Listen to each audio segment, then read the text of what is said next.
Hello दोस्तों, आपका स्वागत है आपके अपने चैनल बालक ज्ञान में। दोस्तों आज हम आप लोग के लिए फिजिक्स का इंपॉर्टेंट क्वेश्चन लाए हुए हैं। आपसे इससे पहले वाले वीडियो में हम बता दिए थे कि ये दो वीडियो होगा जो कि बहुत इंपॉर्टेंट होगा, और ये दोनों वीडियो आप देख के चले जाइएगा तो आपका एग्ज़ाम में लगभग 50% से ऊपर हो जाएगा। ठीक है ना। तो चलिए शुरू करते हैं। पहला जो क्वेश्चन है, मॉड्यूलन किसे कहते हैं। तो दोस्तों देखिएगा, मॉड्यूलन जो है ना, संदेश सिग्नल जो है निम्न आवृत्ति के होते हैं। संदेश सिग्नल निम्न आवृत्ति के होते हैं जिन्हें अधिक दूर तक प्रेषित करना संभव नहीं है, इसलिए इन्हें उच्च आवृत्ति के वाहक तरंग पर अध्यारोपित करते हैं। तो इस प्रक्रिया को ही हम लोग मॉड्यूलन कहते हैं। कहने का मतलब है दोस्तों, मान लीजिए जो हम बोल रहे हैं ये दूर तक नहीं जा सकता है, लेकिन इसको अगर वाहक तरंग के रूप में बदल दिया जाए तो ये दूर तक चला जाएगा, तो हम इसको बोलेंगे मॉड्यूलन। ठीक, चलिए अगला जो क्वेश्चन है दोस्तों, मॉड्यूलन जो है 3 प्रकार के होती हैं। पहला जो है आयाम मॉड्यूलन, आवृत्ति मॉड्यूलन और कला मॉड्यूलन। तो आयाम मॉड्यूलन में क्या होता है, इसमें वाहक तरंगे जो है आयाम में संदेश सिग्नल के आयाम के अनुसार बदलता है। कहने का मतलब है इसमें जो है आयाम मॉड्यूलन में वाहक तरंगे आयाम के अनुसार बदलता है। ठीक है ना। चलिए दूसरा में है वाहक तरंग की आवृत्ति में संदेश सिग्नल आयाम के अनुसार आवृत्ति के अनुसार बदलता है। ठीक है। चलिए अगला जो है पॉइंट इसका कला मॉड्यूलन। कला या इसको पल्स मॉड्यूलन भी कहा जाता है। ठीक है ना। वाहक तरंग की आवृत्ति में संदेश सिग्नल की कला के अनुसार परिवर्तित होता है। ठीक है ना, कला के अनुसार। चलिए अगला जो क्वेश्चन है यहाँ पर देखिएगा, विद्युत चुंबकीय तरंग के संचरण की विधि को समझाइए। तो विद्युत संचरण की तरंग की विधि जो है इस प्रकार है। पहला जो है भू तरंग संचरण, इसके बारे में हम लोग देखते हैं, थोड़े थोड़े ही देखेंगे, ज़्यादा नहीं। क्या है यहाँ पर, तो भू संचरण जो है क्या है, कम आवृत्ति की तरंग को प्रेषक के लिए एंटीना की लंबाई अधिक लेनी पड़ती है। ऐसे एंटीना पृथ्वी से ज़्यादा ऊंचाई पर लगाना संभव नहीं है, ये कम ऊंचाई पर ही स्थित होते हैं। इनसे चलने वाले विद्युत चुंबकीय तरंग पृथ्वी के पृष्ठ के सतह सहारे जो है चलती है, और वे पृथ्वी में विद्युत धारा के लंबवत चलते रहते हैं। कहने का मतलब है देखिए, और भी इसके माध्यम है भू तरंग संचरण, लेकिन आप इतना ही याद रखिएगा कि कम आवृत्ति के तरंग के प्रेषक के लिए एंटीना की लंबाई अधिक लेनी पड़ती है। तो एंटीना ज़्यादा लंबा रहेगा ना, तब ना होता है कि एंटीना को और ऊपर कीजिए तो आपका कैच करेगा। तो यही प्रोसेस यहाँ पर होता है। ठीक है ना। चलिए अगला जो क्वेश्चन है दोस्तों, यहाँ नाभिकीय रिएक्टर क्या होता है। तो यह एक ऐसा यंत्र है जिसके द्वारा नाभिकीय विखंडन से ऊर्जा उत्पन्न की जाती है। ठीक है ना, नाभिकीय रिएक्टर है। चलिए अगला जो क्वेश्चन है, अर्ध आयु, जितने समय में सक्रिय परमाणु की आधी संख्या विघटित हो जाती है उस समय को अर्ध आयु कहते हैं। ठीक, चलिए अगला जो क्वेश्चन है, रेडियो एक्टिविटी, प्रकृति में कुछ ऐसे पदार्थ हैं जिनसे स्वतः अदृश्य विकिरणें उत्सर्जित रहते हैं, जिसे रेडियो एक्टिविटी कहते हैं। कहने का मतलब है दोस्तों कि प्रकृति में कुछ ऐसे भी पदार्थ होते हैं जो अपने आप विखंडित होकर और उत्सर्जित होते हैं, उसमें से लाइट निकलते रहता है। यहाँ पर जैसे मैं अल्फा बीटा गामा की बात कर देते हैं। ठीक, चलिए अगला जो क्वेश्चन है, नाभिकीय बल। देखिए, नाभिक के अंदर न्यूक्लियॉन्स के बीच लगने वाले बल को नाभिकीय बल कहते हैं। कहने का मतलब जिस बल के कारण नाभिक में जो होता है प्रोटॉन और न्यूट्रॉन बंधे होते हैं तो हम उसको नाभिकीय बल कहते हैं। ठीक, चलिए अगला जो क्वेश्चन है, श्रृंखला अभिक्रिया।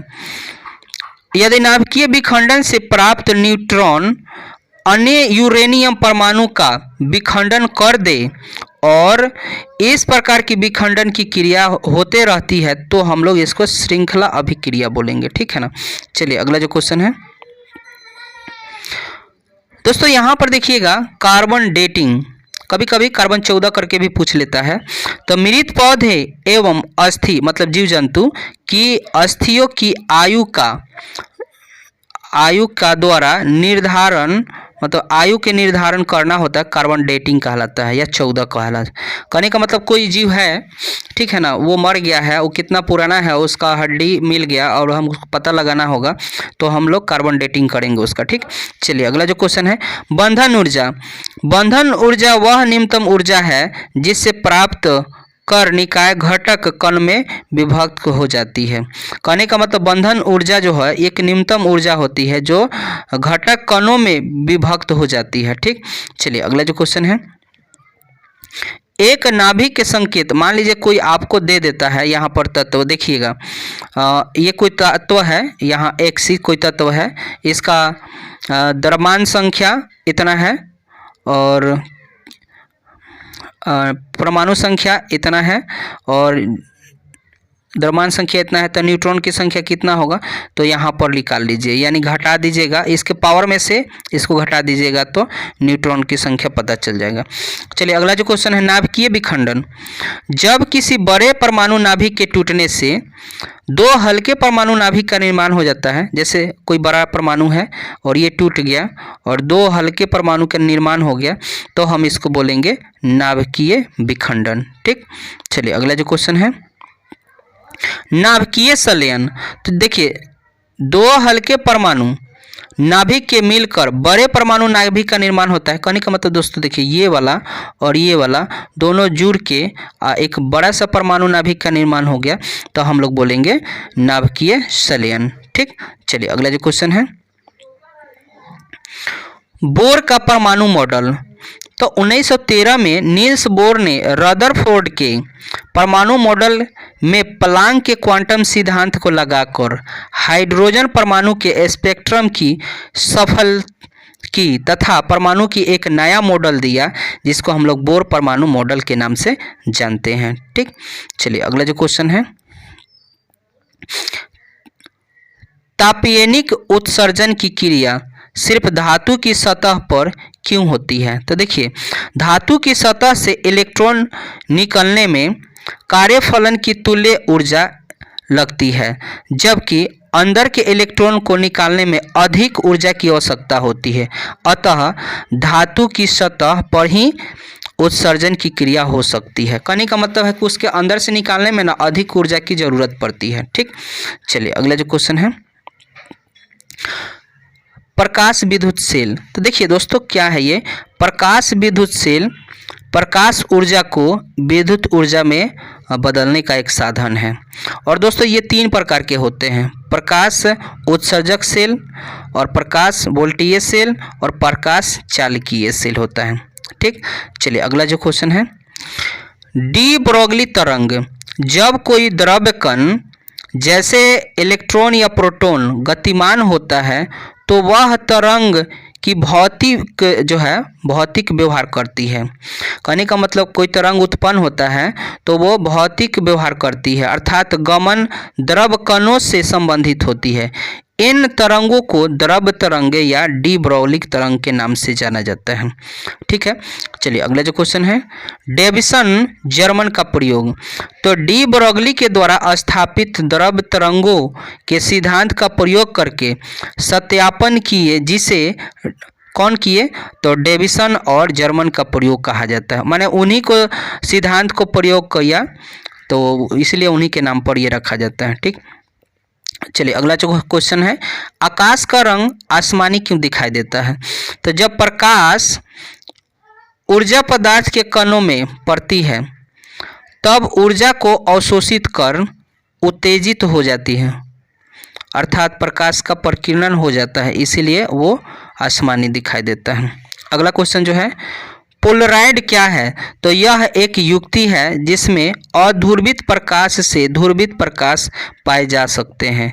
इसका उपयोग एलईडी हवाई जहाज की खिड़की में की जाती है। ठीक है, चलिए अगला जो क्वेश्चन है, कार्यफलन वह न्यूनतम ऊर्जा जो धातु की सतह से एक इलेक्ट्रॉन को उत्सर्जित करने के लिए आवश्यक हो उसे कार्यफलन कहते हैं। अगला क्वेश्चन जो है, प्रकाश विद्युत प्रभाव। धातु पर प्रकाश डालकर उससे इलेक्ट्रॉन उत्सर्जित करने की प्रक्रिया को प्रकाश विद्युत प्रभाव कहते हैं। कहने का मतलब है दोस्तों, ये देखिए कोई धातु है, इसके सतह पर प्रकाश डाल रहे हैं तो यहाँ से क्या हो रहा है, इलेक्ट्रॉन निकल रहा है, तो इस घटना को हम लोग प्रकाश विद्युत प्रभाव कहेंगे। ठीक है ना। चलिए अगला जो क्वेश्चन है, देहली आवृत्ति आपतित विकिरण की न्यूनतम आवृत्ति जिसके नीचे की आवृत्ति के लिए प्रकाशीय इलेक्ट्रॉन की सतह से उत्सर्जन नहीं होता है, देहली आवृत्ति कहलाता है। कहने का मतलब है आपतित विकिरण की न्यूनतम आवृत्ति जिसके नीचे की आवृत्ति के लिए, मतलब उससे कम की आवृत्ति के लिए प्रकाशीय इलेक्ट्रॉन की सतह से उत्सर्जन नहीं करना, देहली आवृत्ति कहलाता है। ठीक है। चलिए अगला जो क्वेश्चन है, प्रकाश वर्ष, एक वर्ष में प्रकाश जितनी दूरी तय करती है वो प्रकाश वर्ष कहलाता है। इसकी इकाई जो है दूरी होता है। ठीक। अगला क्वेश्चन जो है, क्रांति कोण, संघन माध्यम में वह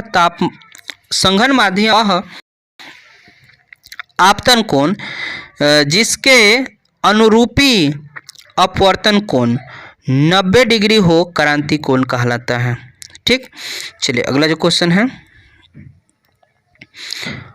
आवर्धन क्षमता, किसी स्थान पर बने अंतिम प्रतिबिंब द्वारा, किसी स्थान पर, मान लीजिए कोई स्थान है वहाँ पर बना प्रतिबिंब और आँख पर बनाए गए दर्शन कोण तथा उसी स्थान पर रखी हुई वस्तु द्वारा खाली आँख द्वारा बनाए गए कोण के अनुपात को उस यंत्र का आवर्धन क्षमता कहलाता है। अर्थात m बराबर b बाई माने अल्फा बराबर बीटा बराबर अल्फा।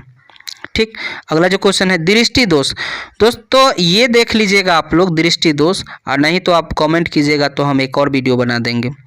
चलिए अगला जो क्वेश्चन है,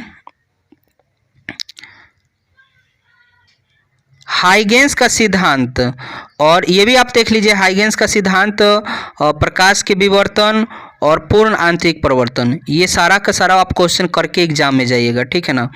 और ये जो है पिछले भी वीडियो में हम बता दिए थे, यहाँ भी देख लीजिए, जब समान आवृत्ति के दो तरंग किसी माध्यम में एक ही दिशा में गमन करती है तो उनके अध्यारोपण के बाद प्रकाश की तीव्रता में परिवर्तन हो जाती है, तो इस घटना को हम लोग व्यतिकरण कहते हैं। और जो है व्यतिकरण दो प्रकार के होते हैं, वो संपोषी व्यतिकरण होता है, वो विनाशी व्यतिकरण, इससे पहले वाले हम वीडियो में बता चुके हैं। ठीक है ना। चलिए अगला जो क्वेश्चन है, चुंबकीय क्षेत्र की तीव्रता, किसी चुंबकीय क्षेत्र में किसी बिंदु पर तीव्रता उस बिंदु पर रखे गए एकांक उत्तरी ध्रुव पर लगले हुए बल को चुंबकीय क्षेत्र की तीव्रता कहते हैं। इसका मात्रक जो है टेस्ला या वेबर प्रति मीटर वर्ग होता है। ठीक। चलिए अगला जो क्वेश्चन है, चुंबकीय विभव क्या है, तो किसी चुंबकीय क्षेत्र में किसी बिंदु पर विभव उस पर रखे गए एकांक उत्तरी ध्रुव, ये दो देख लिए हम लोग। चलिए, को उस बिंदु से ले जाने में किए गए कार्य को कहा जाता है। यह अदिश राशि है और इसका मात्रक जो है जूल प्रति मीटर स्क्वायर है, मीटर है। अगला जो क्वेश्चन है, चुंबक के विचार से पदार्थ तीन होते हैं, तो कौन कौन सा, तो प्रतिचुंबकीय पदार्थ, तो वैसे पदार्थ जिन्हें चुंबकीय क्षेत्र में लाया जाता है तो लाए जाने पर चुंबकीय क्षेत्र से दूर जाने लगता है, या हाँ कहने का मतलब है दूर हटने लगता है, उसको हम लोग अनुचुंबकीय प्रतिचुंबकीय पदार्थ कहते हैं। कहने का मतलब है दोस्तों कि प्रतिचुंबकीय पदार्थ किसको कहते हैं, तो वैसे पदार्थ जिन्हें चुंबकीय क्षेत्र में लाए जाने पर उससे दूर जाने लगता है, जैसे में तांबा हो गया। अनुचुंबकीय, देखिए यहाँ पे क्या है ना, अनुचुंबकीय पदार्थ, वैसे पदार्थ जिन्हें चुंबकीय क्षेत्र में लाए जाने पर थोड़ा सा प्रभावित होता है, अनुचुंबकीय पदार्थ कहलाता है। कहने का मतलब है दोस्तों कि चुंबक के में लाओगे ना उस पदार्थ को तो थोड़ा सा प्रभाव होगा, मैग्नीज हो गया जैसे में। अगला जो क्वेश्चन है, लोह चुंबकीय पदार्थ, तो वैसे पदार्थ जो चुंबक में प्रबल रूप से प्रभावित होता है। कहने का मतलब ऐसा पदार्थ जिसको चुंबकीय क्षेत्र में रखेंगे ना तो तेजी से आकर्षित करता है, मतलब खींच लेगा अपने ओर, तो लोह चुंबकीय पदार्थ कहलाता है। जैसे में लोहा हो गया, निकेल हो गया और कोबाल्ट हो गया, ये दोस्तों आप यादें रखिएगा। निकेल हो गया, ये क्या है, लोह चुंबकीय पदार्थ है।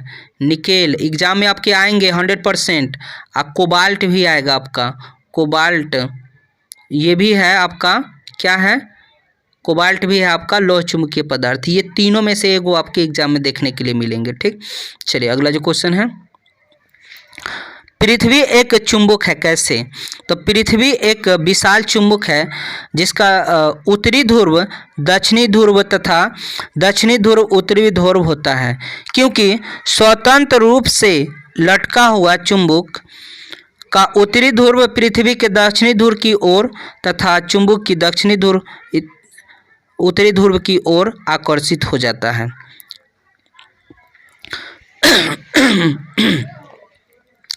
चलिए अगला जो क्वेश्चन है, पृथ्वी के चुंबकीय तत्व क्या है? तो देखिए, जो राशियाँ पृथ्वी के किसी बिंदु पर चुंबकीय क्षेत्र के मान और दिशा बताती है उन्हें चुंबकीय तत्व कहते हैं।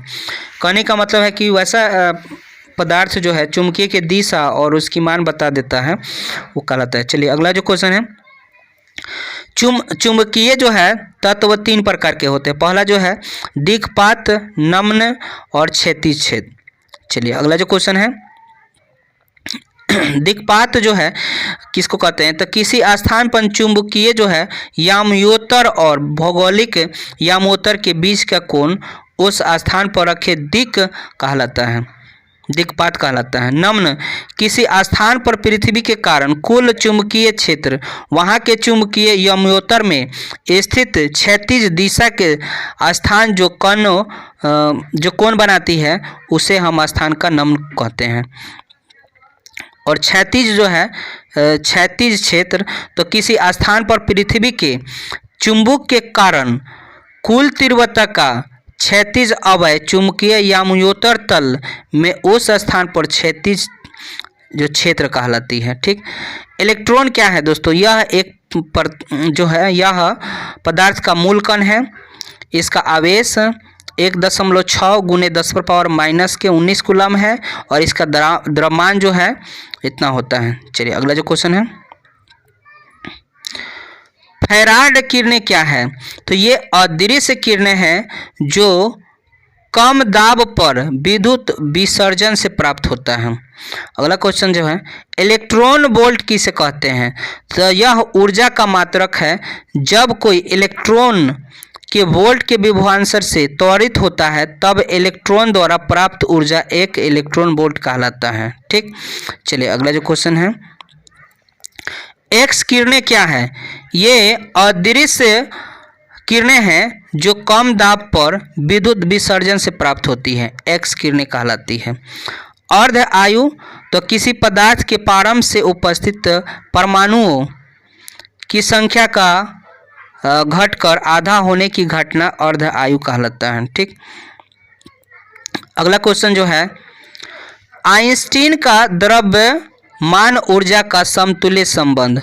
आइंस्टीन का द्रव्यमान ऊर्जा समतुल्य संबंध है E = mc²। E यहाँ ऊर्जा है, m जो है द्रव्यमान है और c प्रकाश का वेग है।